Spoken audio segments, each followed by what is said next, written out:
দেশনেত্রী বেগম খালেদা জিয়াকে জেলে বন্দী থাকা অবস্থায় স্লো পয়জনিং করা হয়েছিল। দেশনেত্রী বেগম খালেদা জিয়ার সুস্বাস্থ্য কামনা করে, তার জন্য দোয়া কামনা করে, এবং আপনাদের মাধ্যমে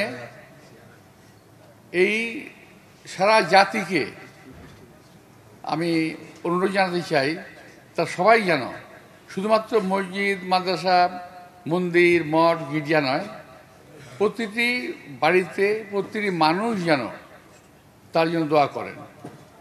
এবং উনি এই যাবৎকাল ভালো আছেন, যতক্ষণ ছিলেন আছেন, এটা কিন্তু দেশের মানুষের দোয়ায়।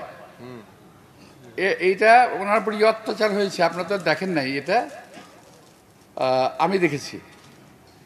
ওনার সঙ্গে জেলখানায় আমার সঙ্গে প্রায় দেখা হতো। যখন আমাদেরকে 7 দিনে একদিন সময় দিত, আমরা দেখা করতে যেতাম, আমি প্রতিদিনই সঙ্গে যেতাম। আমি তখনই আমি বুঝতে পেরেছি, বিকজ জেলখানায় কিন্তু আমি নিজে বহুদিন ছিলাম।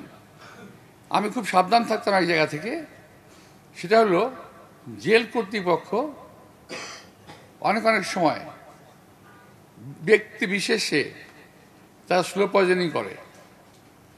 এবং আমি খুবই নিশ্চিত দেশনেত্রী বেগম খালেদা জিয়াকে জেলে বন্দী থাকা অবস্থায় স্লো পয়জনিং করা হয়েছিল। এখন থেকে 5-7 বছর আগে ভারতীয় একজন সাংবাদিক ঢাকায় এসেছিল, যখন আমার সাথে দেখা হয়, উনি বললেন, আপনি কি নিয়ে লাফালাফি করতেছেন? উনি তো বাঁচবে মাত্র 2 বছর। আমি বললাম, কেন? ওইভাবেই ডিজাইন করা আছে। বুঝতে পারছেন কথাটা?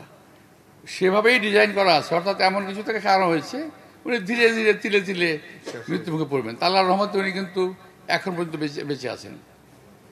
তো ওনার আজকে, হ্যাঁ, মানুষের হায়াত মহত্ব আছে, স্বাভাবিক, কিন্তু ওনার এই আজকে অসুস্থতাটা কিন্তু স্বাভাবিক অসুস্থতা নয়। এটা একটা অস্বাভাবিক পরিস্থিতির শিকার হয়ে উনি আজকের এই অবস্থায় উনি আছেন। যাই হোক, আমরা আল্লাহ তাআলার কাছে তার সুস্থতা কামনা করব।